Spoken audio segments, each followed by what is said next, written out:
The origins of Batman and Superman's original friendship is a story that we've heard countless times, but what if they were to tell you that story as an ongoing story, telling you the first couple of years of Batman and Superman teaming up in the world's finest book by Mark Waid? Today we're going to be covering about 16 issues of that we've covered here on the channel. Everything from Batman and Superman fusing together with a Green Lantern ring, to battling against giant robots trying to take over the planet, all the way down to Robin going on a date with Supergirl.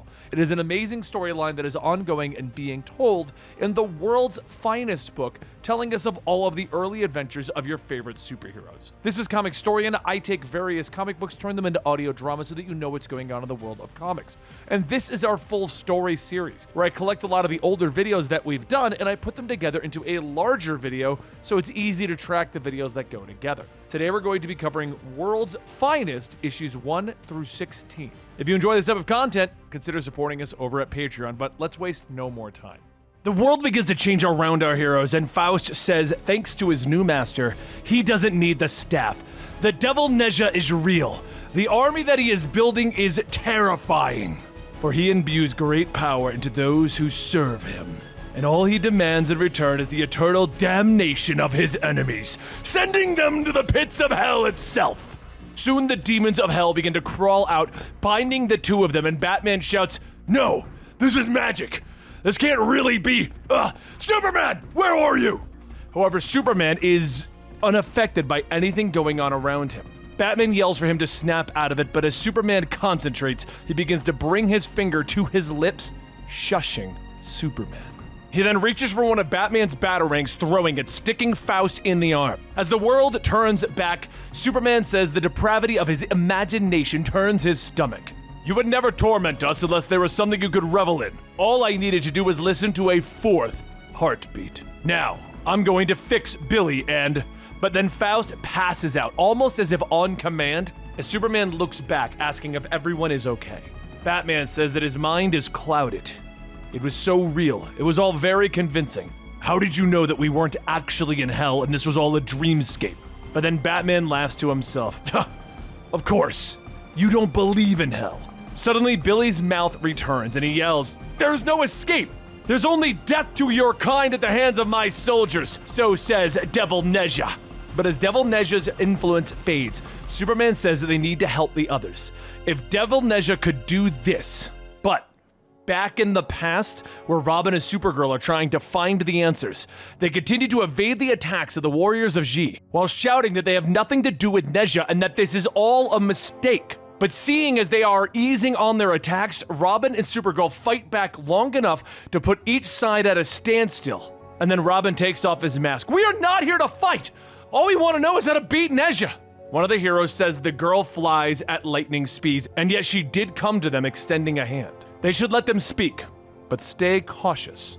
The one keeping Supergirl pinned by magic lets her go, and then sits, stating that they deem them as legends.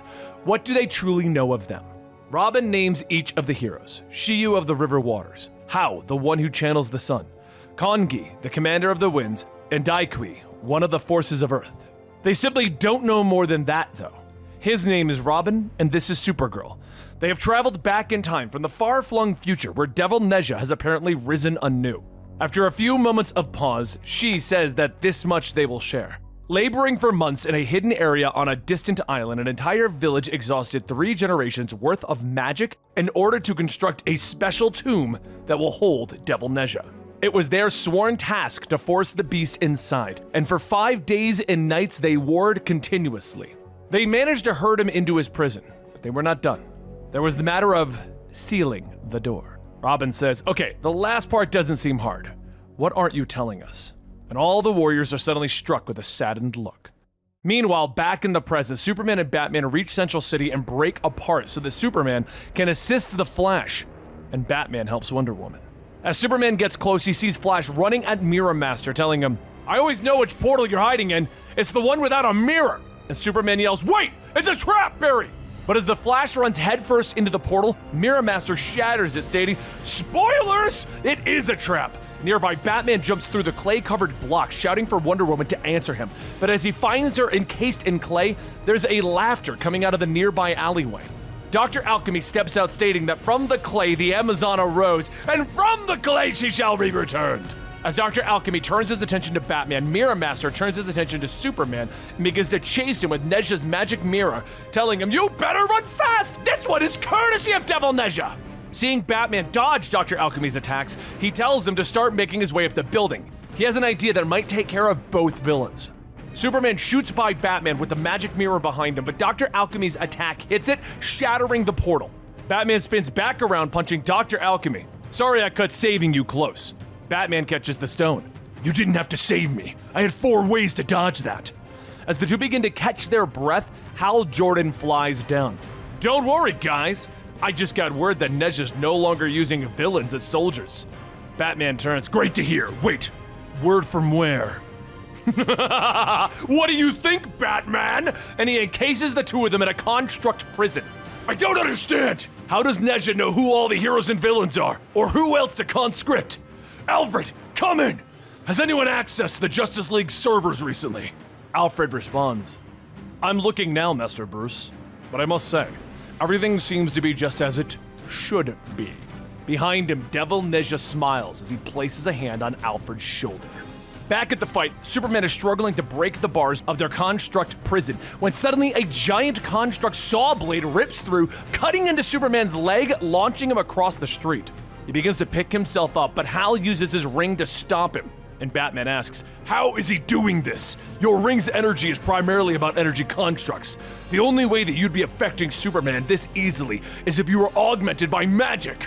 But before Batman could realize it, Devil Nezha grabs him from behind, holding his sword to his throat. "This is the Batman, a creature of paper, flesh, and reedy bone. Who are you to stand amongst gods? What do you want?" And Nezha tells him, "I want everything. For nearly 4,000 years, entombed by magic, I was denied a world that was rightfully mine. Thus, magic would be the key to my release. But I knew not a spell that could free me. So I was forced to create one, ruin by ruin, syllable by syllable, in over 3 millennia, driven solely by the nightmare of a world bereft of my guidance. I preserved. When I emerged, I was prepared for the opposition. Instead, I was nauseated by how little civilization had advanced. A world pitifully divided, a world in need of discipline. So with the power of possession, I began seizing implements of change. Now, begone, insect." As Devil Nezha throws Batman aside, Hal gets ready to deliver the final blow to Superman when suddenly his attack is deflected.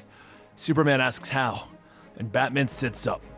"I turned oxygen into chromium, courtesy of Dr. Alchemy's Philosopher's Stone. You're looking a bit rough." As Superman tries to banter back, Superman tells him, "We need to think of something or we're finished. The stone is already cracking under pressure." At that moment, Batman says, "Willpower. That's what controls the Green Lantern's ring. How much do you think that is compromised in a consciousness under someone else's control?" "Exactly. Still more power than ours individually.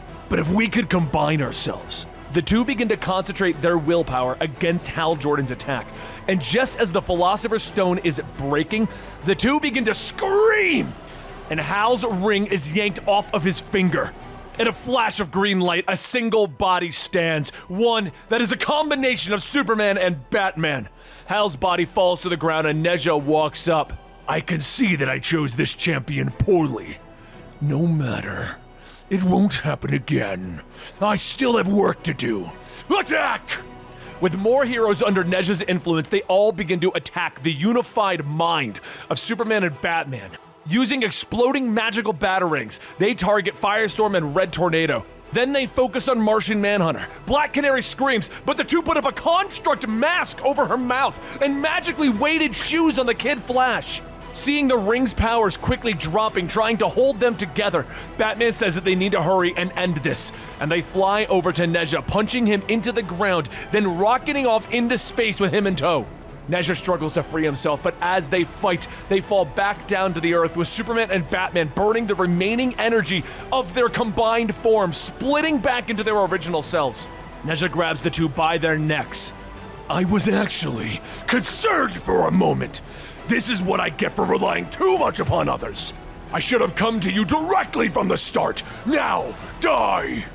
As Nezha begins to crush their necks, he's suddenly hit by a speeding Supergirl, stating that she and her friends say hi. Supergirl's punch sends Nezha exactly where she wanted, to meet with the Doom Patrol as they arrive to where Nezha's tomb lies hidden. As Supergirl stands back up in the rubble, she struggles, stating that he's going to recover. We don't have much time. Listen! And Batman stares for a moment. Wait, where's Robin? Just listen to me! The Warriors of G! They confirmed that the tomb alone can hold Nezha. That door can be permanently shut by one of us, but it has to be shut from the inside. Cliff chimes in, wait. Are you saying the only way to keep Nezha locked in the crypt is for somebody to stay in with him? Supergirl reaches for an object, stating that she doesn't like it, but that's exactly what she's saying. She can hear his heartbeat. He's coming too. We don't have much time. The Warriors of G gave her this enchanted talisman. To ensure that Nezha can never escape again, it has to be placed inside of the door. Larry walks up. All right, who's ready to save the world and spend eternity in the room with Satan? And Superman chimes in. I will. He gets ready to take the talisman, but Batman stops him. No, you won't. You're powerless against magic. Maybe if... And Rita tells everyone, no, absolutely not. The world needs both of you. Cliff, Larry, and I, we're expendable. Yeah, it's kind of in the name. Right, we're the Doom Patrol. One of us, but then Supergirl screams, telling everyone, just shut up! It's not a time for discussion, all right? I'll be the one to make the sacrifice. It's what I deserve after I... And Batman and Superman look at each other. Where is Robin? Tears begin to pour out of her eyes. I don't know. When suddenly she's blasted to the ground as Superman is floating up. It really doesn't matter. As it would turn out, I should have possessed Superman all along. Superman races in, with Supergirl colliding with him to keep him back from the others. But soon, Nezha's influence begins to seep into Rita and Larry. Supergirl tries to choke Superman, telling him to shake it off. You're stronger than this! Don't let Nezha control you! But as they're fighting, Rita grabs Batman, beginning to crush him. And Cliff gets an idea. He sees Nezha watching the events and rushes over, swinging, breaking his concentration, and everyone under Nezha's influence begins to shake it off. Supergirl thinks back to something that was said before she came back to the present. Nezha's sorceress defenses were designed to adapt to any attack from any known science, every known force, every known element on the Earth. And she calls out that that's it. Nezha is only prepared for things from his era. Robot tech, the metals that Cliff is made of, the energies that didn't exist in his time.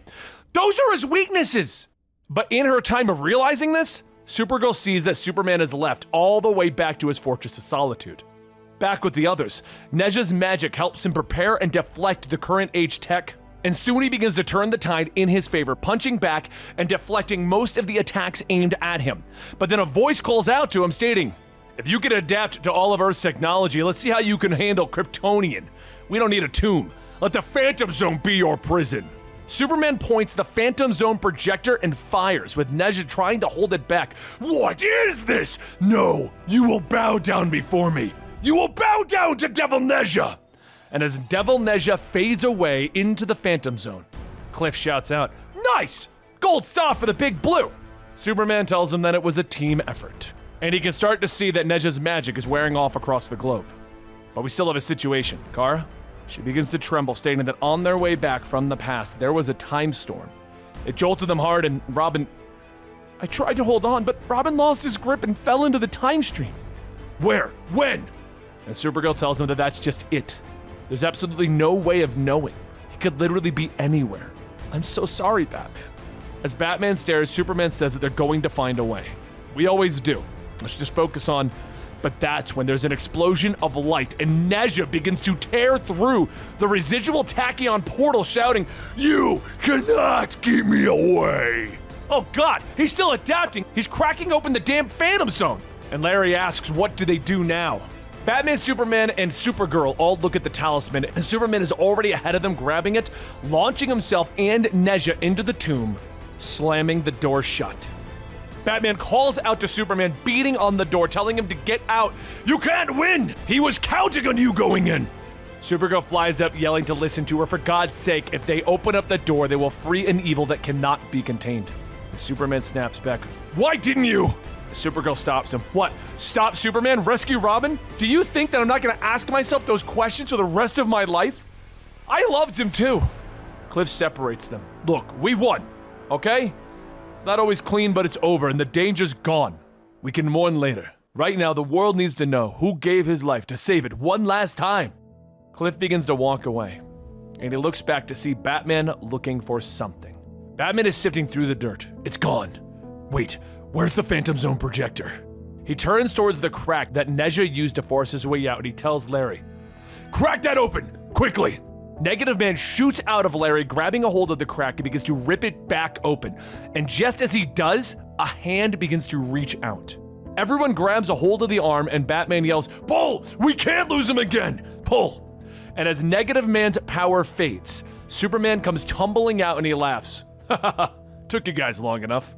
Superman helps him out, telling him that it was a hell of a gamble. Superman tells him that he was depending on Batman to notice something was missing. It wasn't a gamble, it was a plan. When he was inside, he shot himself with the projector before Nezha could do any real damage, and as he was disappearing, he destroyed the projector on the way out, leaving Nezha trapped in the tomb. Supergirl rushes up to hug Superman, telling him to never do anything like that again, and Superman laughs, stating that they should make sure that no one ever has. They also have a mountain of rubble at their disposal. As Superman and Supergirl get to work burying Nezha's tomb, Rita walks up telling them that she supposes that that's that. She speaks for the whole team when she says that it's been an honor working with him and Superman. But more importantly, they want Batman to know that they have the Doom Patrol's deepest condolences about Robin. But those words are falling on deaf ears, because while Batman is looking over the mountain, he's already formulating his plan to rescue Robin. As Batman finishes a patrol for the night, he returns to the Batcave and notices Robin sitting there, drawing something on his tablet. Batman asks how the big date went, and after not getting an answer right away, he asks again, and Robin tells him that it went. Batman asks if it was that bad, so Robin tells him that after all of those years of training, Batman forgot to teach him how to be a charming playboy. Batman then looks at what Robin is drawing, asking him what is it, and Robin says that he's thinking of calling himself Dark Eagle or something. Batman sighs. "You're not changing your identity over one bad date." Robin yells that it was a bad date with Supergirl. Meanwhile, over at the Fortress of Solitude, Supergirl finds herself in a rather similar situation when Superman asks her how her date went. She sighs, stating that he seemed kinda special at first. It was her and Black Lightning taking out a man-bat roost when she saw Robin get snatched up and taken into the air. She figured that she'd have about 8 seconds to catch and save him, because why would anyone without superpowers be helping?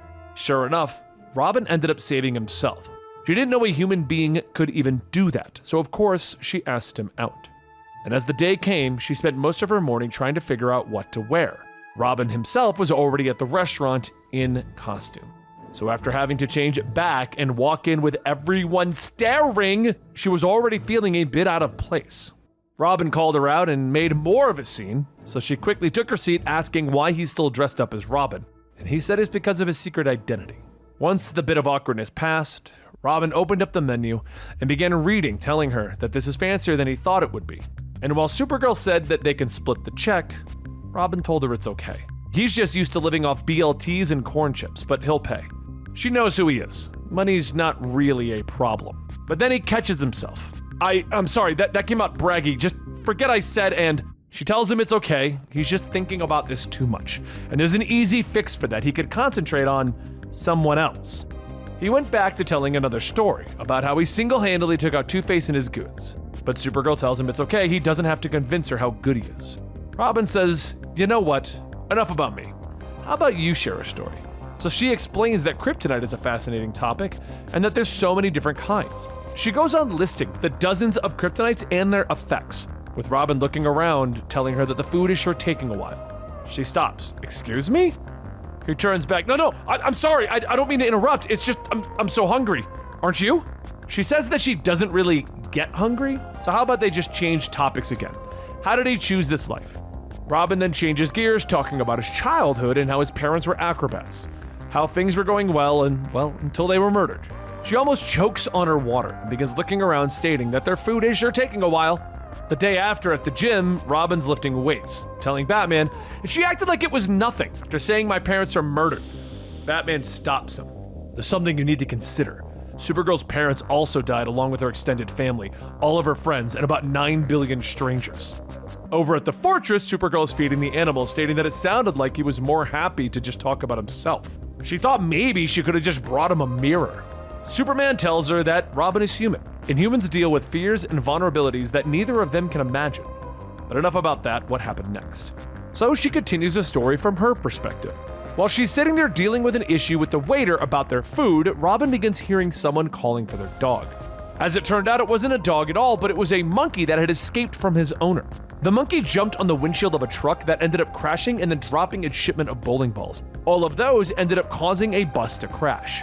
The two quickly rushed outside, and Robin told her to check on the injured while he takes care of the avalanche.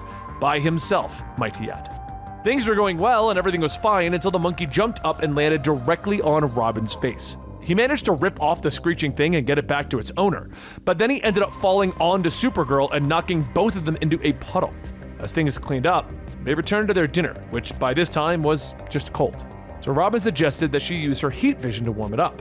She told him that he does not want her doing that right now, just pay the bill so we can leave. So Robin reaches for his wallet and realizes he has no cash. He certainly can't pay with a card that has his name on it, so he's gonna run to the ATM. At this point, she's frustrated. She grabs her wallet and tells him that she's got it. Back in the present and on patrol, Batman tells Robin to just take the loss and move on. Robin says that it's easier for him to say, "Does romance ever work out for guys like us?" "Well, Hawkman's married." Robin says, "Yeah, but he had to die and be reincarnated for that." "Fine, how about elongated man?" "We are nothing like Ralph Digby." "You're right," Batman tells him. "Just, there is something that I do know. You can't force chemistry. Some pairs click, some don't. Take the loss and move on." So Robin sighs, looking at the Batmobile. "All right, fine. Does Talia have a sister?" The city of Gotham on a doomed planet. The ground rumbles beneath the feet of two scientists as they push their teenage son into a rocket that will carry him to safety. As the rocket speeds away, the husband and wife share one final embrace as the planet explodes around them. David watches as his Earth is destroyed, and then the rocket splits through the very fabric of the universe, disappearing. Meanwhile, on our Earth, the United States is in awe as a crack of light appears over the country. The U.S. Air Force scrambles their jets, but the Batwing arrives first. You know, you could just wait to see this thing rip into the sky. Robin points out from behind Batman, warning alarms beginning to sound as a rocket ship flies through the rip in the sky, careening straight at them. The rocket passes harmlessly through them and keeps going. "No damage at all. Any sign of the ship?" Batman asks, and Robin nods, pointing. "Well, I advise we follow the guy in the red cape," he says as they watch Superman gently place the rocket in the forest. The trio of superheroes gather as the rocket opens, revealing the teenage David. "Where am I? Who are you people?" he asks in fear, and Superman introduces himself, explaining that David has made it to Earth. Then it worked? They did it?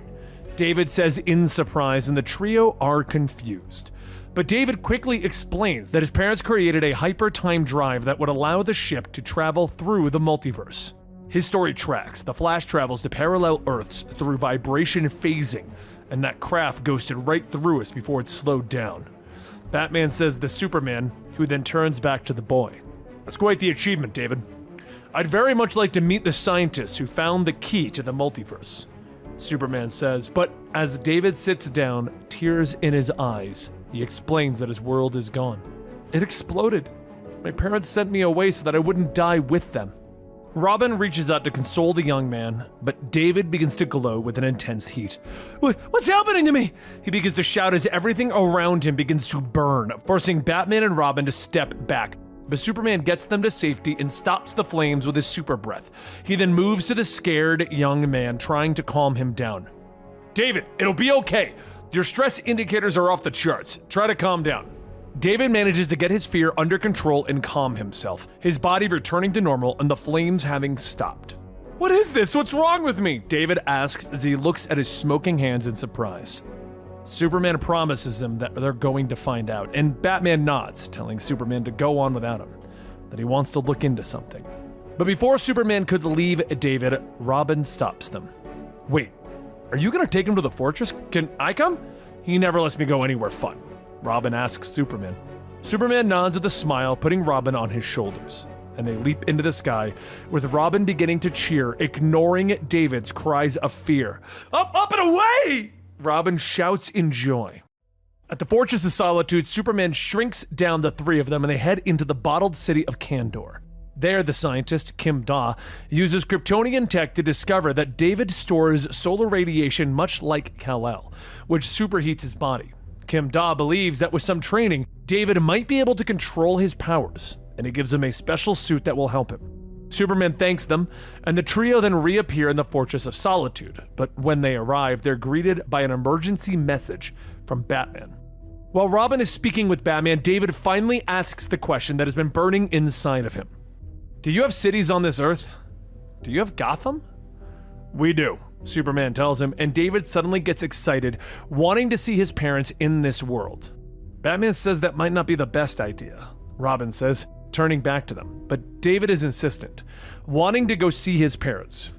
A short time later, they join Batman on a rooftop in Gotham. He motions to David's parents eating on a nearby balcony. Before Batman can say anything else, David leaps into the air, flying over to his parents with his new powers. He calls out to them. He flies down trying to hug them, but the people are shocked and angry at this teenager that insists that he is their son. In a blur of motion, Superman grabs a hold of David and pulls him away, leaving the parents sad and confused. Son, listen to me. These individuals also had a boy named David, but he died when he was 3. I'm sorry, but for their sake, do not reopen their wounds. So Batman takes David, Robin, and Superman back to the Batcave, while Robin tries to console David on losing his parents a second time. Batman and Superman talk about what to do with the superpowered teen next. Can you? Superman begins to ask, but Batman shakes his head, explaining that he isn't equipped to train a superpowered sidekick, and that they should still keep their identities a secret from David for some time.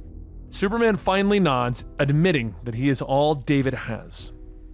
Congratulations, Clark. I think you just became a father, Batman says, putting his hand on his friend's shoulder.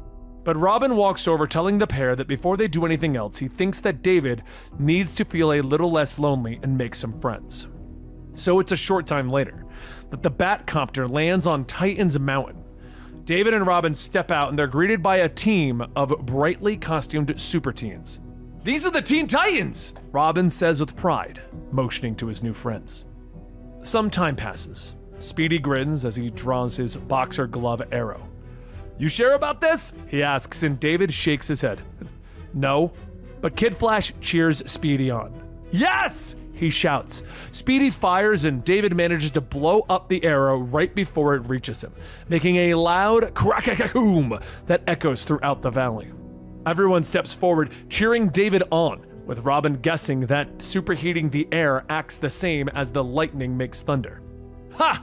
That's your superhero name! Boy Thunder! Speedy shouts.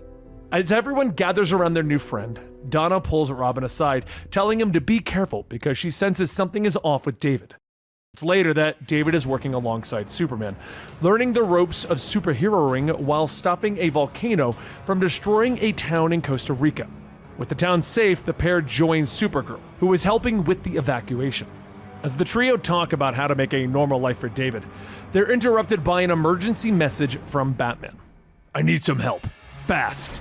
Batman tells Superman, explaining that the villain known as the Key is broadcasting through all media within Gotham City. Batman patches Superman's comms through so that he can hear the Justice League villain monologuing, explaining that he is flooding the city with psychotropic gases that gives everyone in the city entomophobia, which is the fear of doors and windows, effectively trapping everyone where they are, meaning that the doctors can't get into their patients' rooms. Firefighters can't help people from burning buildings. Police officers are trapped in their cars and precincts. 5 billion in untraceable currency unlocks the doors. I've given the authorities remote delivery instructions. What happens next is up to them, the Key says as he finishes his message. Superman grabs a hold of David, speeding off to Gotham as Batman keeps talking. I have a friend of ours working on an antidote, but it'll take time. I could steer you to the most urgent crises from here. You're not joining us? Superman asks him, and Batman sighs, explaining that the gas has affected them as well. For all intents and purposes, Robin and I are locked in the Batcave, he explains. David and Superman arrive at Gotham General first, pulling open ambulance doors and pushing people into the hospital. Inside, Supergirl is cutting through the walls so that the doctors can reach their emergency patients. Next, Batman directs Superman to fires throughout the city, but tells David that he has a different mission for him. Head due west until I say when. Go! Batman shouts at him, and as Batman and Robin continue to work from the Batcave, they direct David to a coal mine where the miners are trapped inside with deadly methane gas building up. You cannot use your heat powers. All you have to do is throw a switch, Batman explains. He tells David that the doors have been accidentally locked from the outside, so all he has to do is flip the emergency switch and it'll release the mine doors. Got it, David says, finding the switch. He flips it and waits, but nothing happens. He resets it and flips it again, but still nothing happens. The door's broken! It's not unlocking! He shouts and Batman nods, telling David that he will have to use a controlled heat beam to cut through the lock without detonating the mine. Why can't Superman? David asks in fear of his own powers, but Batman explains that both Superman and Supergirl are busy with the fires and can't be redirected. Just use enough power to slice through the lock and no more. You can do this. Batman offers words of encouragement and David begins to cut. But he begins to shake, fear taking over his body, and he finally turns, flying away. I'm sorry, I'm so sorry, he whispers over the comms as he flies away. Batman patches through to Superman, who turns from his fire. I see it, I'll be there as soon as I can. And David sits under a tree, a short distance away from the mine, memories of his dying world flashing through his mind, of all the people that he couldn't help, of all the ones he left behind. Finally, he turns back to the mine below, a look of determination filling his eyes, and he leaps into the air. When Superman arrives, the doors have already been opened, and David is helping the miners to safety. All good. Where to next? Superman tells Batman, and Batman thanks him, telling him that the ordeal will be over soon. Remember when I said I had someone working on an antidote? Batman asks, but Robin interrupts their conversation. Can I say it? I'm dying to. Hey, Superman, look up in the sky, Robin says with glee. In Gotham City, the Scarab is flying overhead, with the Blue Beetle dropping the antidote over the city. It's a short time later that Batman and Superman have tracked the key to his lair, and that's when they find it empty, the villain having escaped through one of his doors into a void. Elsewhere, the key walks into his other lair. You failed. I am not, at this moment, rich beyond my dreams. That's failure, the voice calls out. I didn't suspect Superman would complicate matters, him or his new sidekick, the key growls. Joker suddenly grins wide as he turns in his chair. A sidekick, you say? Oh, I do love sidekicks. They're all so delicate.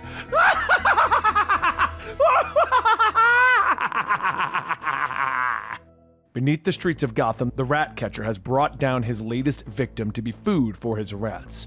But a batarang flies through the darkness, cracking him in the head, dropping him into the waters.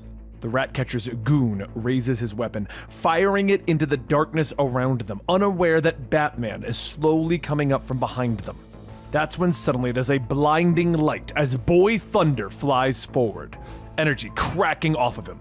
Batman's not your problem. Meet Boy Thunder, David shouts, the sidekick of Superman, heated energy burning the pistol in the goon's hand, forcing him to drop it. But Ratcatcher is on his feet again as he sees Batman in the now lit corridor.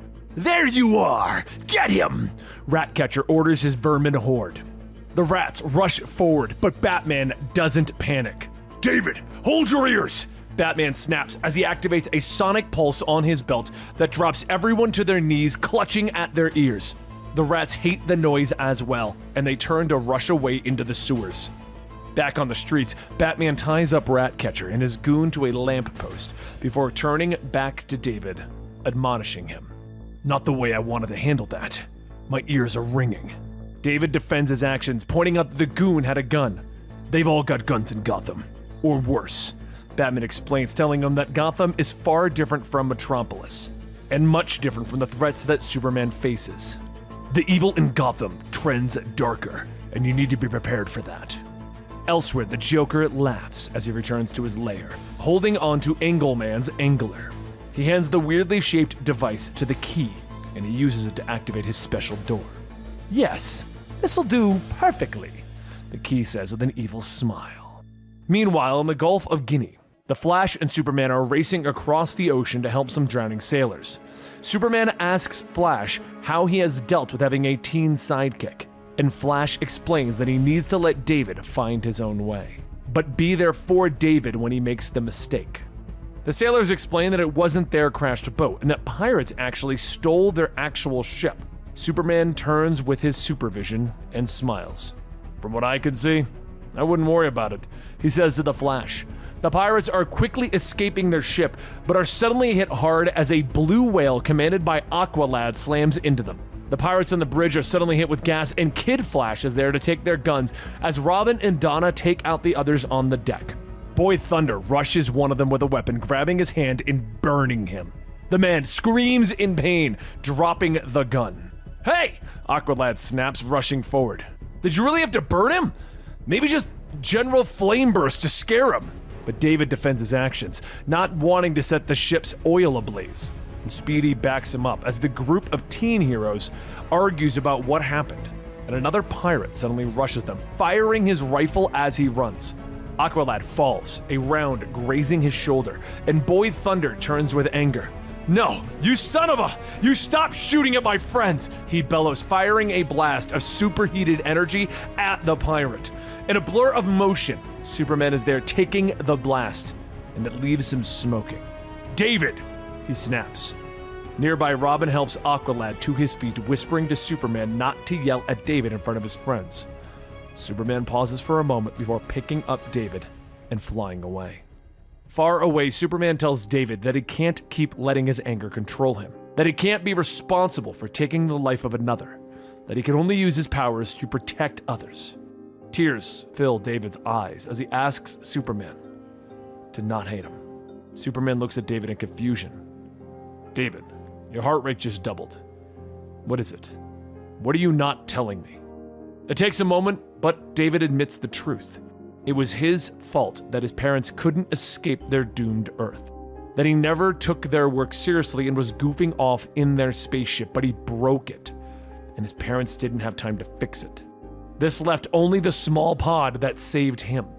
I wasn't taking it seriously. I killed my parents, and I'm responsible, David whispers to Superman. Meanwhile, over in Gotham City, a massive door suddenly appears in the middle of the city. It slowly begins to open, flooding the city streets as millions of gallons of water from Gotham Harbor begin to flood. Superman turns, hearing the pleas for help from Gotham. Batman, are you seeing this? Seeing it! I'm in it! Hurry, I need you! Batman shouts, and in moments, Superman is there pulling people to safety as the city continues to flood. Work of art! Joker says, laughing as he watches from the rooftops above. With David and Batman continuing to work, Superman realizes that it isn't enough. He swims underwater to the massive doors and begins to create a whirlpool, sucking the water out of the city and back into the bay. What's he doing? David asks, and Batman pulls another civilian to safety. Changing the course of a mighty river. With the water pulled out of the city, Batman jumps into the Batmobile, slamming into the massive door, making sure that it's closed. It screeches to a stop, and David admires it. That's one badass car. Batman nods. Thanks, and no, you can't drive it. With that, Batman turns back to the city, prepared to continue to help the people in need. But a door suddenly opens behind David, and a hand reaches out, grabbing him. Before the door can close, Batman gets a glimpse of an evil smile. Joker. In their lair, David's face has already broken out into a grin as he begins to laugh. Oh, Key, our special guest has arrived. Now, the real fun begins. The Joker throws down paper after paper, showing Boy Thunder working alongside Batman and Superman. Don't tell me you don't know their real names, he says, hitting David with another blast of energy from the torture machine that he is strapped into. Joker, we've been at this for hours, Key points out from nearby, and Joker turns with a smile. Time truly doesn't fly, Mr. Key. Joker turns back to David, squirting his Joker gas on him again from the flower on his lapel. Please, don't hurt me, let me go, David says with a cough, and Joker laughs again. Adorable. You think those caped buffoons are coming to save you? And before David's eyes, the images of Jokerized versions of Batman, Superman, and Robin appear. Joker holds up a mirror for him, and David screams as he sees his own smiling face. Meanwhile, back in Gotham City, Batman, Superman, Robin, and the Teen Titans are scouring the city, looking for any sign of the Key or Joker. While Superman continues to barge his way into any lead-lined building that he can find, Batman manages to find a piece of equipment from Key's old base that has the LexCorp insignia on it. Alright, everyone listen up. I'm cross-referencing the deliveries of certain LexCorp advanced electronics, with Gotham buildings listed as vacant. He begins to read off the addresses for the heroes to converge on, but in a blur of motion, Superman picks them up and drops them there. Batman pauses for only a moment before moving forward and opening the door. Alright, whatever we're expecting, it isn't this, he says as the heroes step through the door and into a swirling chamber of endless floating doors. Elsewhere, the Joker is polishing his favorite crowbar while the Key sits before David, the young hero awakening with surprise at how close the villain is. Good, you're awake. You passed out. What exactly did the Joker make you see, if I may ask? David explains that everyone was the Joker in his vision, and Key nods, explaining that he has been teaching the Joker the finer points of working with chemicals. The Joker fancies himself a bit of a chemist. He's agreed to provide me with some of his experimental psychotropics once I help him get what he wants, the Key tells David, sighing as he explains that the Joker keeps changing what he wants out of their deal. But he smiles, stating that the Joker's very focused on making David bleed. Please, let me go. I'm not a superhero. I'm not even from here, David says, explaining that he is from another Earth entirely, and that his parents sent him here in a rocket ship. The Key's eyes widen as he leans back. Wait, are you saying you come from a parallel world? My God! Has fate presented me with the key to the multiverse? Meanwhile, the rest of the heroes are still trying to figure out what door to use to get to all of this. But every one that they open leads them into some realm with aliens or monsters. What happens when one of us opens a door to the vacuum of space or a stampede of kryptonite buffalo? Robin asks as they shove another door closed before a group of alligator men can escape. But Batman figures it out. The Joker and Key had to open one of these doors, and while the Joker wears gloves, the Key does not. Superman uses his supervision to look at all of the doors and finally finds the Key's fingerprint on one of the doorknobs. The heroes rush forward, opening it up, and in their lair, the Joker pauses, his crowbar now dripping with blood. The door explodes behind him, and he turns to see the heroes approaching. Step away from the boy, Superman growls, his eyes burning with heat. Superman and Batman move forward, ripping apart the torture device and freeing David, but the Key escapes through the door as Superman rushes after him. When he rips open the door, a massive monster comes rushing back through, forcing Batman to leap out of the way. Donna moves to grab a hold of the Joker, but is zapped by a defense system on him. He leaps away, jumping through another door. Aqualad and I have the clown, Robin shouts as they move in pursuit, but David flies by him, anger in his bruised and bloody face. Clown's mine, he growls, and the rest of the heroes turn to fight against the massive monsters that are continuing to pour out of the door. David flies through it and after the Joker, appearing in one of the Joker's funhouse lairs. Hey clown, guess what? I'm not playing your stupid games, David shouts, anger and heat pouring off of him as he uses his powers to destroy the lair around him. In the destruction, he sees the Joker running away. Kid, you're taking the fun out of this, the Joker shouts as David fires another blast of energy at him, the blast hitting the Joker in the back. How do you like pain? David snaps, rushing forward, grabbing a hold of the Joker's hands and burning them, making the clown scream in pain. Robin and Aqualad catch up, shouting for David to stop, but the young hero stands over the fallen clown, his eyes glowing with anger. You tortured me, you freaking psychopath! If I ever lay eyes on you again, I swear I'm gonna kill you! I don't care if it's tomorrow or 20 years from now. I will kill you! David bellows, the anger echoing sometime into the future, because as Magog, he stands over the Joker that he has just killed, and we realize that David is the villain of the Kingdom Come storyline. It was 20 minutes before this that the Key got what he wanted. He used the chemicals to get the truth out of David, learning about his rocket's location and where Superman's Fortress of Solitude was. But the chemicals also made David forget the conversation, meaning that he had no idea that that's where the key was going. Now, Batman is leaning over the unconscious body of the Joker, beaten by David. He'll live. If he weren't perpetually fueled by hate, I'd reevaluate the assessment. It was an accident, David tries to say, but Aqualad shakes his head, telling the heroes what he and Robin saw. Superman and Batman converse for a moment before Batman puts his hand on his friend's shoulder. You know what you have to do. You meet the contingency yourself. I'm sorry. Superman nods, turning to David. Come with me. Robin steps forward as well.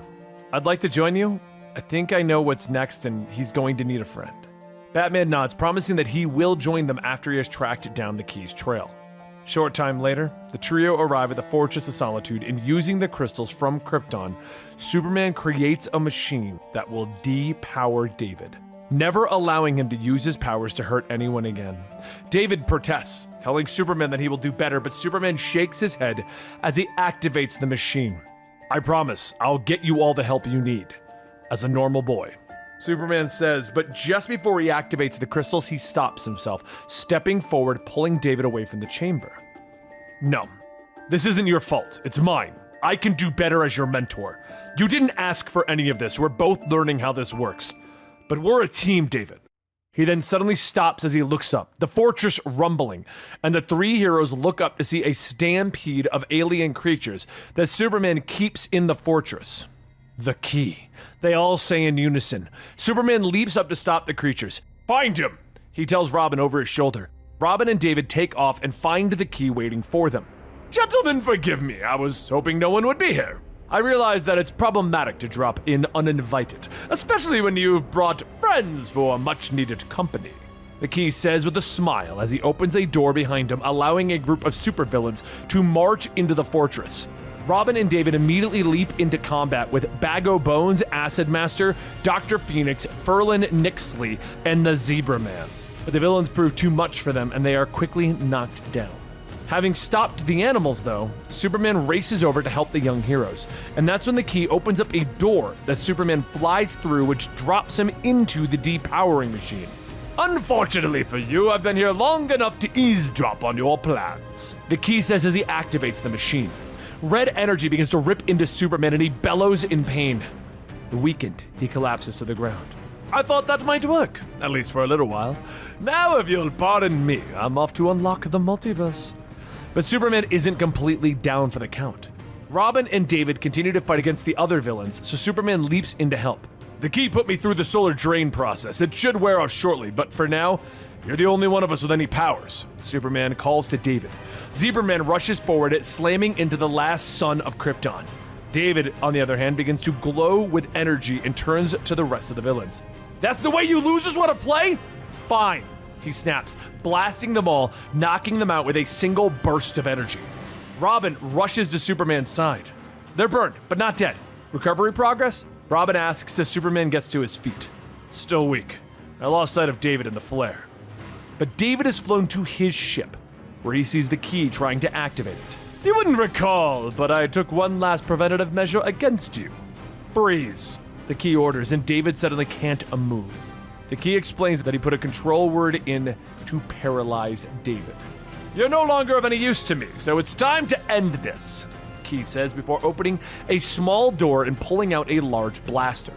He calls it the Master Key, as it can unlock the bonds of molecules in a person and unravel them.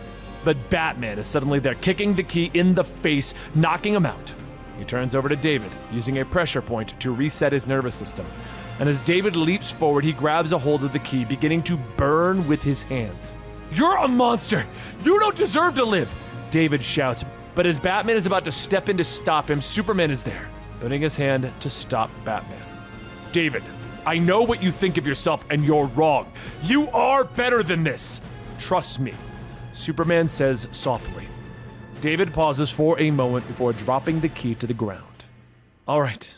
Superman breathes a sigh of relief before turning back to Batman. Oh, I thought you'd never get here, Superman says, and Batman smiles at his friend. I told you I was on his trail. Both are unaware that during this, David's rocket is activating. Guys? David says, and they both look up to see the young hero beginning to vibrate. Batman looks to the ship and explains that it's activated and the energy is making David begin to vibrate at super speed as well. It's trying to take off, David. Shut it down! But David doesn't know how. He never learned it from his parents. Superman steps forward. David, stay calm. We can do this, all right? I know a bit of advanced tech. Let me try something. Superman says as he reaches for the ship, but his hand passes through it as the ship is already vibrating too fast. He turns to Batman, asking him to call for the Flash. Already have, no response! Robin looks at them all, wondering who else they can call, but David has become calm. No one who could get here fast enough. What's gonna happen to me? Batman looks at him, explaining that he's going to phase shift to an alternate Earth. Superman tells David that he will find him. He will find a way to bring the boy home. David thanks them for everything that they've done as he climbs into his ship. But his last words are lost as he disappears, leaving Batman, Robin, and Superman alone in the Fortress of Solitude.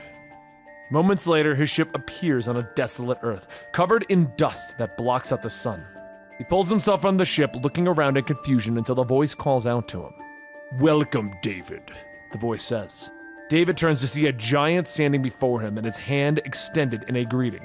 You may call me Gog. I've been waiting for you. Our story begins with the ending of another story. The world's finest have finally figured out that Batmite and Mr. Mxyzptlk were pretending to be Batgirl and Supergirl. Luckily, they had help from Jimmy Olsen, whose camera had revealed the truth.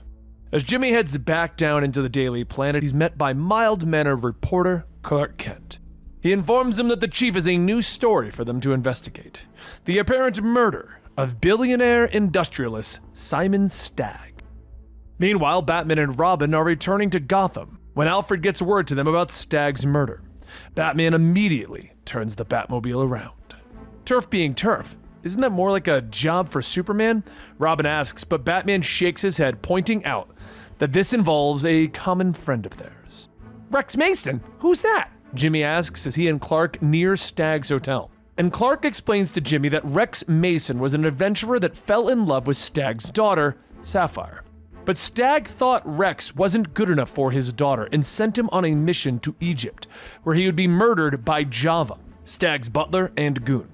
Left for dead, Rex discovered the Orb of Ra, a radioactive meteor that transformed his body into something not human. Returning to Sapphire, she spent months teaching Rex how to be human again, but now his body was different, and he became Metamorpho, the element man, able to transform his body and create any element on the periodic table. The two reporters arrive at the murder scene, but they're quickly turned away, and Clark looks up as he spies Batman and Robin slipping into the hotel. With a nod, he turns to his friend. Listen, Jim, there's a murderer on the loose, and if you're willing to share it with me, that story could be your first byline.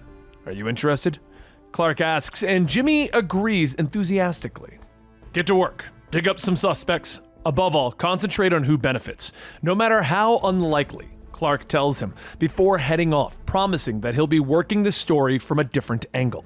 Seconds later, Superman arrives in the hotel room. Aren't you going to be late for dinner?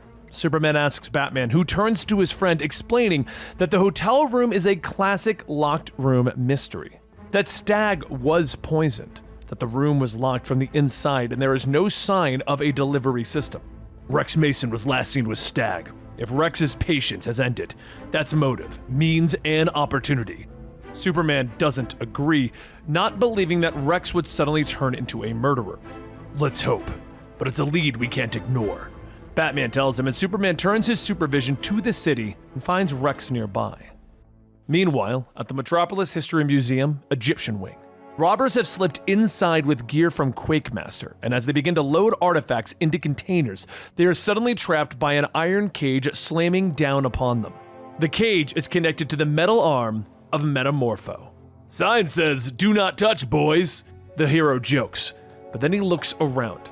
Hey, weren't there three of you? He questions, and in the next room, the third goon is trying to escape, but stumbles into the dark night. Drop the weapon. The goon turns his Quake gun on Batman, bringing down the building around them. As Batman rushes to stop him, the museum is full of a red and blue blur. The security guards and priceless artifacts are quickly saved. Batman is about to stop the goon, but is interrupted as Metamorpho is suddenly there, slamming the thug into the ground. Allow me, Batman! Rex jokes. And after the goons are captured, Batman and Superman fill Rex in on what's happening. Rex, in light of our long friendship, I'll level with you. I need you to account for your afternoon. Rex quickly becomes angry. I went to helium. I was floating around the city, taking in the sights. Are you calling me a suspect? Rex demands, but Batman sighs, turning away. I'm just doing my job, Rex. Give Sapphire my love. But Jimmy is still working on the story on his own, tracking down every lead that he can and speaking with Sapphire's Stagg. And that's when he comes to one conclusion. He brings his work to Clark the next day, but Kent doesn't believe it. You must have missed something, Jim. He's not guilty. It's not in his nature. Clark tries to explain after looking over all of Jimmy's research, but Perry White backs Jimmy's investigation. There's something you're not saying, Kent? Do you have any reason to believe this man is innocent? He can't have done this, not him, Clark repeats. But without evidence, Perry orders Clark to run with Jimmy's story. The next day, it's all over the front page. Bruce Wayne is arrested for Stagg's murder. The next day, Bruce is talking to Clark over their comms. This is what you get for pretending to be a flighty playboy who flits around. It's much harder to establish an alibi, Clark tells his friend, but Bruce doesn't find that amusing, pointing out that this is going to make it harder for them to find out who really killed Stagg. As now, Bruce Wayne will have to remain in the public eye. Disappearing for long periods of time will make him look guilty. Congratulations! In the middle of a murder investigation, your blunder has hobbled Batman. Bruce snaps, turning back to his computer. The killer is potentially Metamorpho, who we would have to locate before we could even clear him. Don't you wish you had a detective as a partner right now? Bruce asks, but Superman is standing in the Fortress of Solitude. Oh, I found one, he says, turning to Robin with a thumbs up. With a sigh, Bruce ends the call, heading up to the manor, where Alfred informs him that he has a call from Oliver Queen. Bruce sighs louder, sitting down to the call, and is shocked when Oliver Queen offers to invest in Wayne Tech's artificial intelligence program. You? What happened to you? You don't trust machines smarter than your toaster. Bruce questions, but Queen tells him that he's had a change of heart. Bruce begins to ponder on this and ends the call, turning around and heading back down into the cave to follow up on some leads. Meanwhile, Superman and Robin have tracked Rex to Venezuela, where the hero has been hunting down all of the villains that might be trying to frame him for Stagg's murder. They fly down to find Rex fighting against El Montañez and his robot army. Superman immediately leaps in and begins to fight the robots while Robin grapples the dictator from behind, dangling him off a roof. I don't care who started this, you're putting villagers in danger. Hit the brakes. But the dictator reveals that he's been trying to shut the robots down. The controls, they're malfunctioning, he shouts, but Rex begins to help the villagers, transforming his body into a firefighting foam to put out the flames, while Superman continues to fight the robots, throwing them into space. Afterwards, Rex transforms his fists into hammers, rushing at El Montañez, but he's stopped from his assault by Superman. Enough, Rex, Superman calls out as the hammers slam harmlessly into his chest, and Rex steps away, unhappy. I was just gonna scare him, Boy Scout. Is that okay with you? I need to know which of these creeps was paid to frame me. Superman promises that they are working on the issue, as he picks up the other two heroes and flies back to Metropolis. Meanwhile, Bruce has been on the phone with several of his billionaire associates, still following up on a hunch. But later, he then puts in a call to Clark, who's attending Stagg's funeral. Bruce, I'm at the service, Clark says after stepping outside. We have a situation, Bruce tells him, quickly explaining that he has put calls to several billionaires and believes that they have all been replaced. Clark turns using his supervision to look through the coffin and is surprised to find that Stagg is actually an android duplicate. Later, Batman, Robin, and Superman and Rex all convene on the rooftop of the Daily Planet. Someone's kidnapping billionaires and replacing them with puppets, Superman recaps. Batman nods. Digging into their finances. Enormous sums of money have suddenly been funneled to one offshore account, Professor Ivo. But Batman quickly points out that Ivo's creations would never pass for humans. You and Robin see if you can follow the money. Rex and I need to find Dr. Will Magnus, Batman says as the group disperses. Superman and Robin track Ivo to a lair in the Allegheny Mountains, where they are disconcerted to find several androids hanging from hooks in the shadows. Robin jumps back as they pass an unfinished Bruce Wayne android. Presumably, it stopped being useful to Ivo once Wayne was a murder suspect. Correct, Superman. Ivo's voice calls from the darkness around them. All of the androids come to life, turning their glowing eyes to the Man of Steel, as he explains that the androids are everywhere, and they're sending money to Ivo. The androids begin to walk across the room, closing in on the two heroes. Keep talking, Ivo. Confession is good for the soul. Your marionettes aren't a threat to me. Oh, I know. They're for the boy, Ivo says, bringing a look of shock to Robin's face. Meanwhile, Batman and Rex have arrived at Will Magnus's home, but they find the doctor is missing, and there's a sign of a struggle. I don't get it. If he was abducted by Ivo, why didn't his metal men protect him? Batman ponders. But they turn, quickly finding several cauldrons of melted metal. Help us! A voice hisses out of the molten liquid metal. Meanwhile, back at Ivo's, Robin takes a step back. Now would be a good time for some heat vision, don't you think? I wouldn't say no to freeze breath either.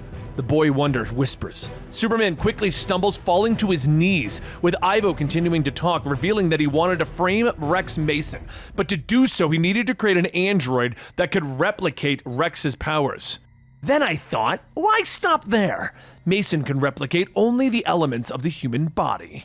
Better for me to command a creation that can transform into any element on the periodic table and beyond, including kryptonite, Ivo says as a new android steps out of the shadows, punching Superman with a kryptonite fist, slamming him into the ground. The android rears back, punching Superman again with the kryptonite fist. I call him Ultramorpho, a biomechanical construct capable of mimicking any element, including the one that can kill you, Ivo's voice informs the heroes. Robin doesn't hesitate, throwing 2 grenades that blow up the ceiling, briefly burying Ultramorpho. Come on, we gotta get you out of K range, Robin shouts as he rushes forward, pulling Superman to his feet. The two of them begin to limp away. Oh my. How far do you fleshlings think you can run? Ivo asks them, but Robin is confused, believing that Ivo is a human. That's definitely his voice, but Superman tries to explain, but they don't get far before the Ultramorpho explodes through the ceiling, his whole body now transformed into kryptonite. Superman stumbles back, collapsing into Robin, who steps forward to block his friend. Superman, if you've got anything left in the tank, now's the time! Robin shouts as Ultramorpho throws acid at him. But Metamorpho is suddenly there, transforming into sodium hydroxide to neutralize the acid and then create a lead dome to protect Superman. Where's Batman? Superman gasps, and everyone looks up as the walls suddenly explode to reveal Batman wearing an armor made out of the Metal Men. Making an entrance.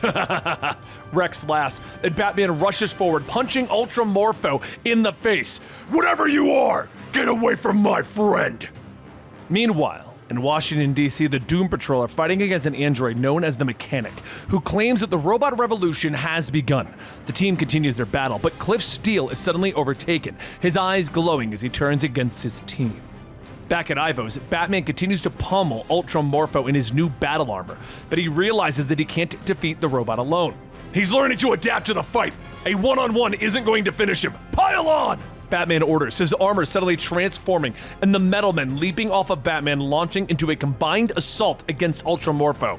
We have to buy Superman some time, Gold shouts, but Superman is there, now wrapped up in a lead suit made by Rex Mason, punching Ultramorpho in the face.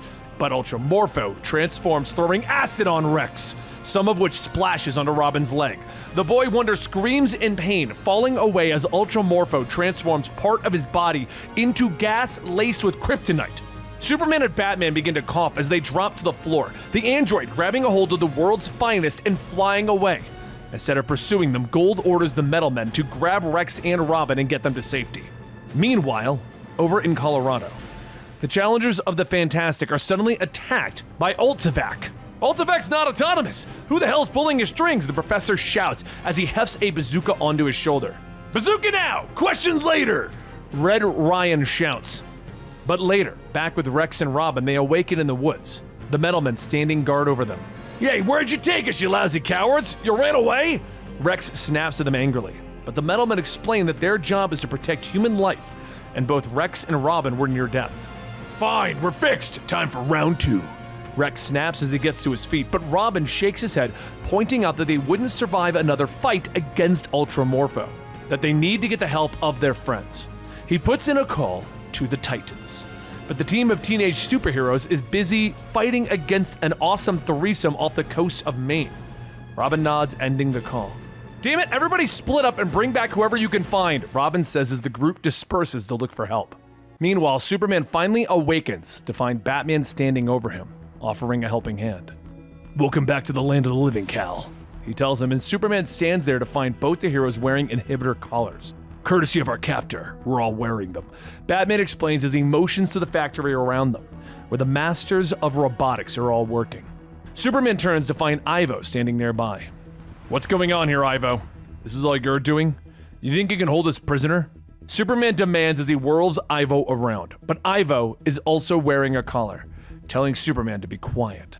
You've got to free us! I built him, but I'm no longer in control, he whispers. But the shock suddenly runs through the collar and Ivo hits the ground screaming in pain until he passes out. Batman questions whether this could be Amazo's work, but Superman motions to the corner. Amazo's not gloating. He's not stealing powers. He's working, same as the rest of them. Superman says when suddenly electricity pours through Batman and Superman's collars, dropping them to the ground. The pair look up to see a new model of Amazo standing over them.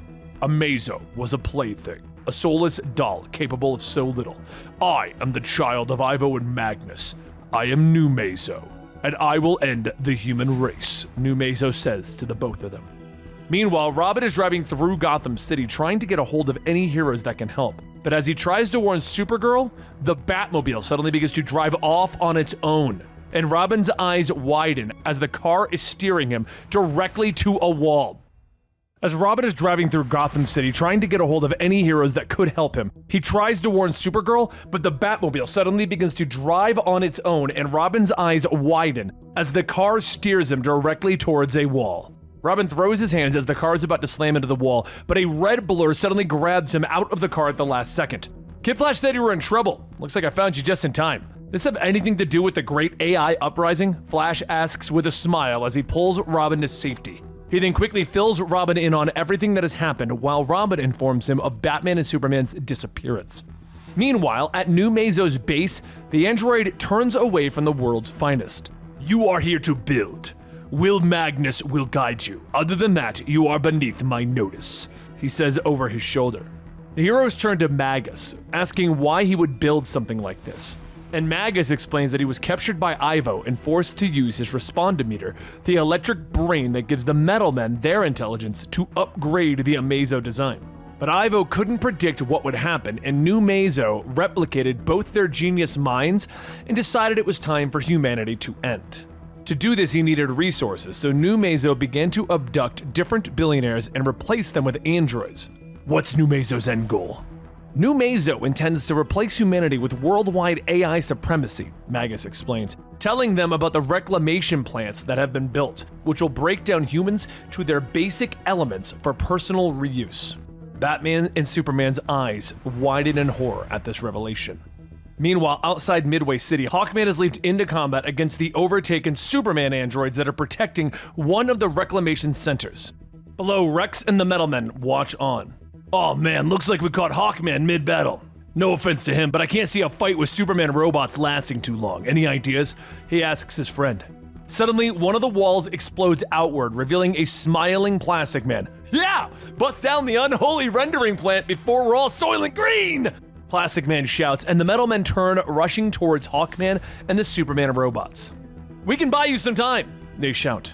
Rex thinks they're crazy, but the Metal Men remind him that their only job is to protect human life. Rex then heads back inside where he finds the GI robot has been overtaken. He rushes forward, transforming his body into acid, burning through the once heroic robot. Outside, the Metal Men stand no chance and are quickly wiped out by the Superman robots, but they hold the line long enough for Rex to destroy the center.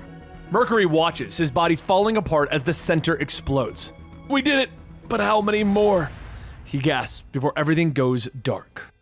At New-MAO's base, Batman has put a plan of escape into effect, knowing that if they can manage to hit the crack in Ultramorpho's chest, they can dismantle him. They might have a chance for Superman to then regain some of his strength. Luckily, Batman has put some of the geniuses to work on creating a makeshift bow for Oliver Queen. As the plan goes into effect, Oliver and Batman crouch in the shadows. This is the best they could do? This will blow my secret identity, you know, Oliver whispers, but Batman smiles. I'm Batman. Everyone will think I did it. Magus distracts Ultramorph, giving Oliver his chance to fire. The arrow pierces Ultramorpho's chest, shattering the android. Block the radiation! Hurry! Batman shouts, and the other scientists rush forward with lead shielding.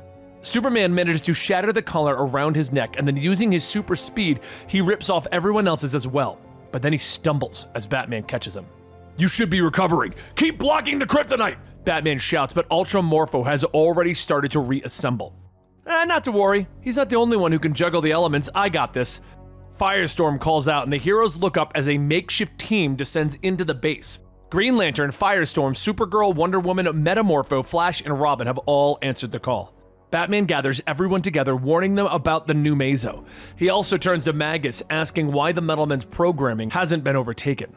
Foresight. I programmed them long ago to block any direct commands other than my own. Magus explains, and Batman picks up one of the remote satellites that New-MAO was using to broadcast his signal. A plan forming in his mind. Green Lantern, blanket the Earth with these. Hurry! He shouts, and then he turns to Robin and Wonder Woman, asking them to find T.O. Morrow. He turns to the rest and orders them to neutralize every New-MAO agent and reclamation plant that they can find. Meanwhile, using the invisible jet, it doesn't take Diana and Robin long to find T.O. Morrow, who is watching the world events unfold. Diana wraps him up in the lasso of truth, demanding to know what he knows about these events. Morrow smiles at her, explaining that he was approached by Ivo, but T.O. Morrow refused to help, knowing that New-MAO would bring the end of humanity, that nothing they do now can stop him. It's hopeless, he says with a smile. Back at New-MAO's base, the heroes are making sure that the captured villains are put back into jail, and Batman looks over his shoulder to see Supergirl standing nearby. Why aren't you helping the others? I had a different idea. I'll do what I need to do, don't worry. But first, I choose to eliminate you, she says as her form shifts, revealing New-MAO as he raises a Green Lantern ring. New-MAO raises the ring, firing a blast at Batman before lashing out with his own lasso and wrapping it around the Dark Knight. I suppose it's unfair of me to expect a human to fight me. I am, after all, a one-man Justice League, the man who murdered Batman, he says with a smile as he raises the Dark Knight up. But a blue, red, and green blur flies by out of the sky as Supergirl and Martian Manhunter slam into New-MAO. They begin to drive him into the earth, freeing Batman in the process. Martian Manhunter and I saw you ambush Batman, you creep. Maybe pick on somebody who's more of a match, Supergirl shouts as she hits New-MAO with a blast of heat vision. But New-MAO's hands lash out and he grabs them by the throat. Who would that be, Supergirl? He asks with a smile as he throws them away. He then leaps back to the surface, having already copied their powers, hitting them both hard. Jean rushes forward, but New-MAO grabs him by the throat. You're wasting my time. You can't win this fight. It's still 2 against 1, Jean shouts, but another blur joins the fight and Superman punches New-MAO. 3, Superman says. 4, Wonder Woman snaps as she rushes in, hitting the android hard. More heroes join the fight and everyone hits New-MAO with everything that they've got. Batman and Magus watching nearby, with Batman taking a call from Robin, who informs him of what Morrow said, about how Morrow knows nothing that can stop New-MAO. It's a no-win situation, Morrow shouts, but Batman shakes his head. No such thing. His mind reeling over the information that Morrow gave them, and more heroes begin to arrive, but Batman orders them to stay back. New-MAO is merely copying all of their powers. They can't beat him this way. So what, we just watch the slaughter? How do we fight him if we can't get near him? Green Lantern asks, but Will Magus smiles, finally finishing the work that Batman gave him. I'll tell you, through proxy, Magus says as he hits a button, allowing all of the overtaken robots to have the same programming as his metal men. Now free of the machine takeover, the robots rush forward, attacking New-MAO with everything that they have. New-MAO is wounded, his fake skin is tearing, and it all begins to reveal the skeletal robot beneath it. But it still isn't enough. The android is already healing. Superman struggles to his feet, ordering the rest of the heroes to prepare for the final fight. But Batman suddenly realizes what he's forgotten, and he turns to Magus. Get ready with your override one more time! Superman then prepares for the final fight, but there's suddenly a green blur that rushes past him and slams into New-MAO. As the smoke clears, New-MAO looks up to see a Mazo standing over him. Ah, you're their cavalry, little brother? You're outmoded, a sad relic of a new world that I'm creating. New-MAO shouts as he gets to his feet, punching a Mazo. The two robots continue to fight, with the hero shooting energy from out of absorption range, but Batman is just smiling. He knows that the two androids will continue to duplicate each other until they create a feedback loop. Finally, there's a massive explosion that destroys everything around them. The smoke clears, revealing New-MAO's shattered body still trying to stand. He's on the ropes! Let's finish the job before he recovers, Green Lantern shouts, but Superman stops him. If anyone deserves the final blow in this fight, it's Metamorpho, Superman says, so Rex steps in, hammering New-MAO again and again for framing him for murder and making the world think that he is a villain. Finally, only New-MAO's shattered skull remains. That's what you get for messing with the Element Man, Rex says. Later, the world returns to normal. The rest of the reclamation centers are destroyed. Will Magus rebuilds his metal men, and the robotic heroes are returning to normal. At the end of the day, Batman, Superman, Rex Mason, and Jimmy Olsen stand on the roof of the Daily Planet. But Jimmy is still worried. He wrote a whole story about how Bruce Wayne was possibly the killer, and the billionaire was even arrested. He's worried that Wayne is going to sue him. But Batman steps forward. Jimmy, listen to me. You followed the facts. That's a reporter's job, and you did it well. From everything that I've heard, Bruce Wayne strikes me as a reasonable man. I doubt he'll hold a grudge. Years ago, Commissioner Gordon and Detective Bullock stare at an empty safe. The news reporter continues to snap his photos before turning to leave, and Gordon looks after him, reminding him to post the robber's strange riddle in the paper. You're not worried about copycats? The reporter asks, and Gordon shakes his head. I'm more concerned about what the Riddler's trying to ask us. File your photos with wire services immediately. Blast that riddle far and wide. Later, in Metropolis, Jimmy Olsen and Clark Kent are staring at the photos sent over from Gotham. Boy, Gotham's a mess. First all of these disappearances, now some crook called the Riddlers left the cops with this? Jimmy says as he hands the photo over. Looks like a foreign language. I don't recognize it at all. Jimmy says as he stands and walks away. But Clark's eyes widen in shock as he recognizes the language of his home planet, Krypton. A little while later, Gordon is sitting in his office when he hears a fluttering of a cape behind him. You're getting sloppy, he says, turning around expecting Batman, but he's shocked to find Superman floating there. Pleased to meet you, Commissioner Gordon. I've heard nothing but good things. I saw the riddle. I was hoping that you could tell me more about the man that left it. Superman continues. Gordon nods, quickly explaining that the Riddler's penchant for leaving clues at his crime scene has taunted the police with his brilliance. Admittedly, he might have us this time, Gordon says with a sigh, but Superman explains that he doesn't know the answer, but he recognizes the language of Krypton. Gordon shakes his head, wondering how the Riddler could have possibly learned the language of a dead planet. Rumor is Gotham's got a vigilante who dresses like a bat and specializes in this kind of crime. Superman begins to state. He then turns his head, using his supervision to see that Batman is secretly watching this whole conversation. Never mind, he's closer than I figured he would be. Superman says as he flies out the window. He floats up to Batman, who is crouching on a nearby rooftop. Welcome to Gotham, Superman. Batman growls. The two begin to move through the city as Batman asks Superman to translate the riddle. Poor people have it. Rich people need it. If you eat it, you die. Superman tells him, and Batman nods, quickly surmising that the answer is nothing. He explains that the people have begun to vanish in Gotham, and how they simply disappear into nothing. There's not a lot of coincidences in Gotham. Riddler has something to do with those disappearances. But the conversation is interrupted as Batman spots Spellbinder about to force some guards to walk off of a rooftop. Superman quickly scoops up the guard while Batman stops Spellbinder, leaving him tied up for the cops. Next, the pair head down to the streets, where Magpie is trying to escape with a few goons. But Superman grabs a hold of the car, ripping off the back tires, sending them spinning into a lamppost.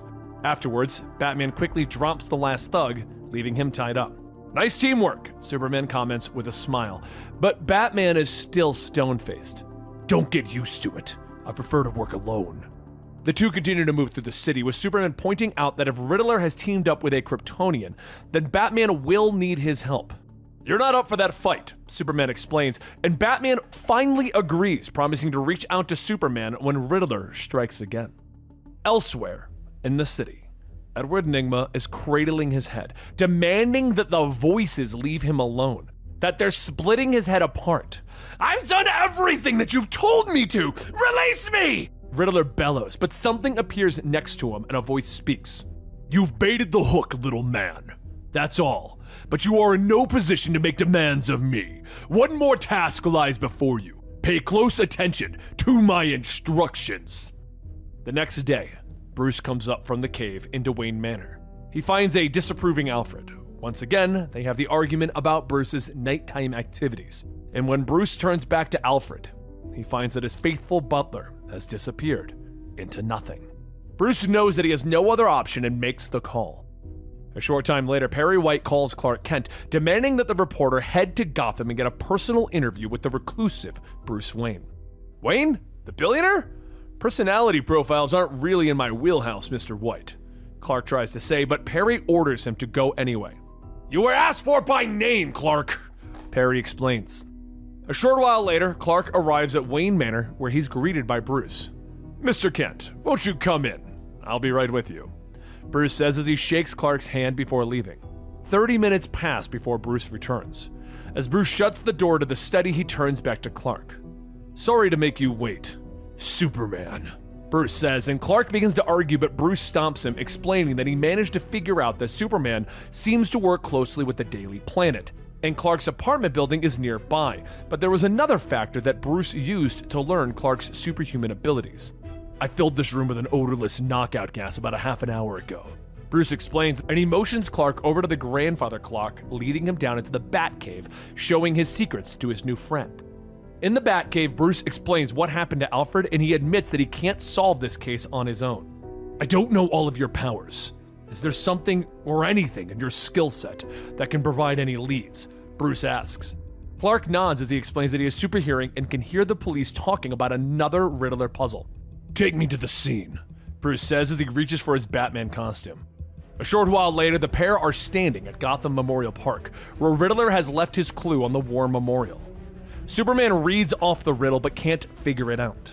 "I'm buying a common item in a hardware store, something that you see every day. I can get one for $1, 16 for $2, $2.56 for $3, and $15.19 for $4. What am I buying?"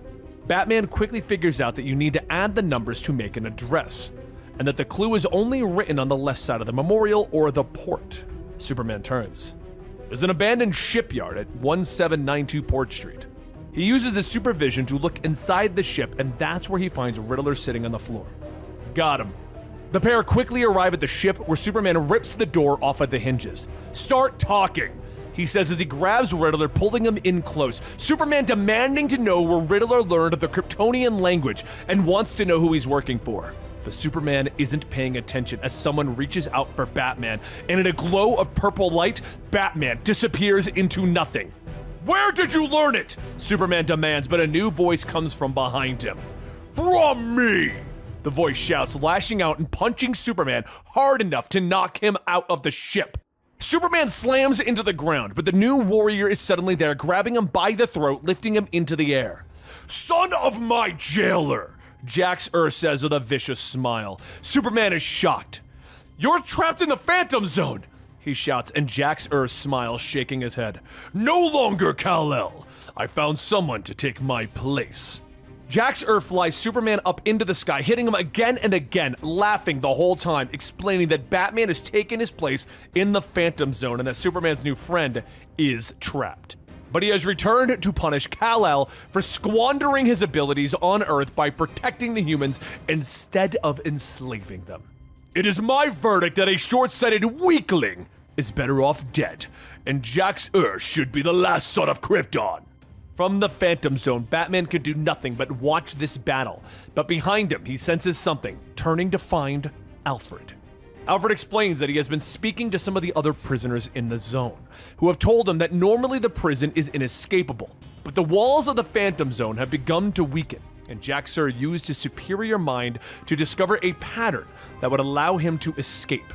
Back on Earth, Jax-Ur continues to gloat, explaining all of this to Superman while he hits him again and again, throwing him through buildings in Gotham City. "At my prodding, the Riddler drew you to a site where a breach was scheduled to open.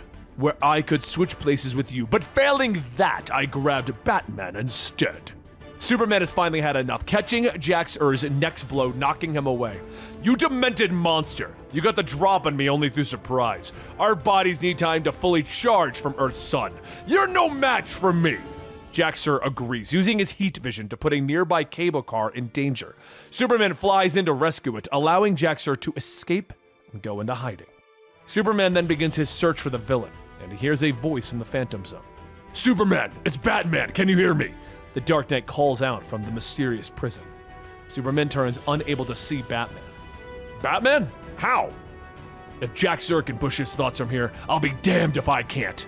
Batman says, explaining that he has figured out Jax-Ur's patterns for the breaches, and they might be able to find a place that will allow Batman to escape.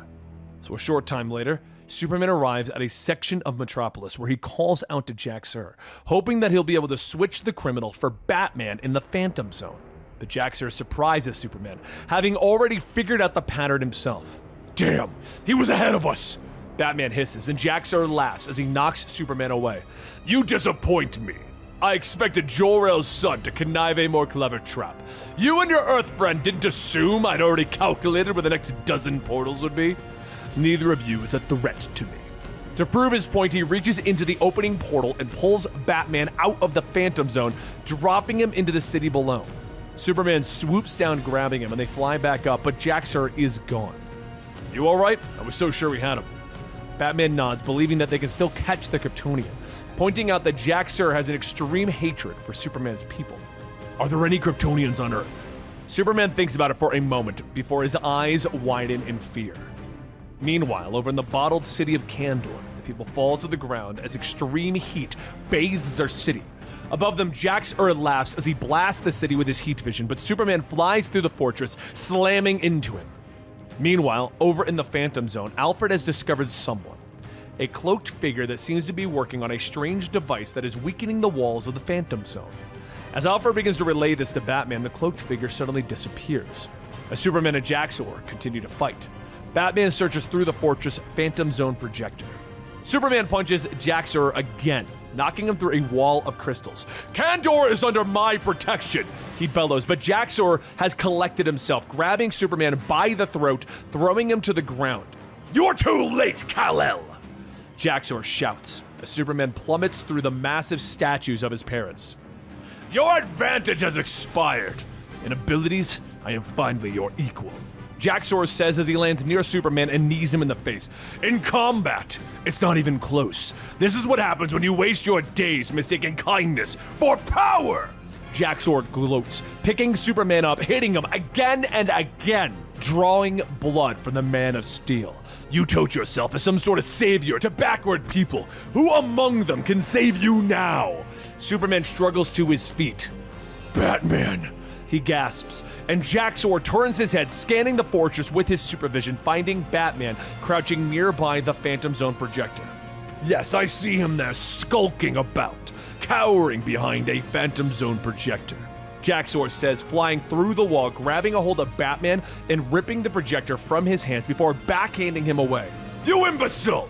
Did you truly hope to surprise a man who can move as quick as thought? Jax-Ur asks as he rips the projector open, but he is shocked to find that it's only a shell. He looks down as the ground begins to glow at his feet. No! He bellows as he's once again sucked into the Phantom Zone. And Batman actually smiles.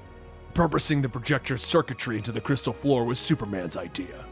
After Superman helps Batman to his feet, the two friends shake hands, with Batman pointing out that Superman really needs training in hand-to-hand combat. A little while passes, and the Riddler is quickly captured by the duo. Using the Fortress of Solitude's technology, they manage to free all of the Gotham Knights from the Phantom Zone, with Alfred sketching the strange cloaked figure for Superman. Later, the two friends sit on a rooftop overlooking Gotham City as the sun begins to peek in over the horizon. Sun's coming up. End of your shift and the start of mine, I believe, Superman says to Batman, who nods, preparing to swing away. Just so you're aware, I don't normally trust power like yours. Don't make me regret it. With that, Batman disappears. Meanwhile, in the Phantom Zone, the cloaked figure appears once again, looking around the void. An existence of perpetual twilight. An inapprehensible hell. What soulless monster would allow such eternal suffering to exist?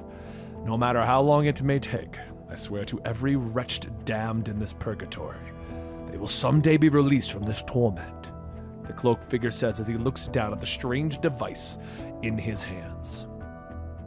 And there you have it, the beginning of the world's finest series. Now, the next thing coming out of this is going to be the Kingdom Come sidekick storyline continued. So if you want to see that storyline, then make sure you like, subscribe, and stick around right here at Comicstorian because we're bringing you nearly daily videos discussing the world of comics. Thank you, and have a good night.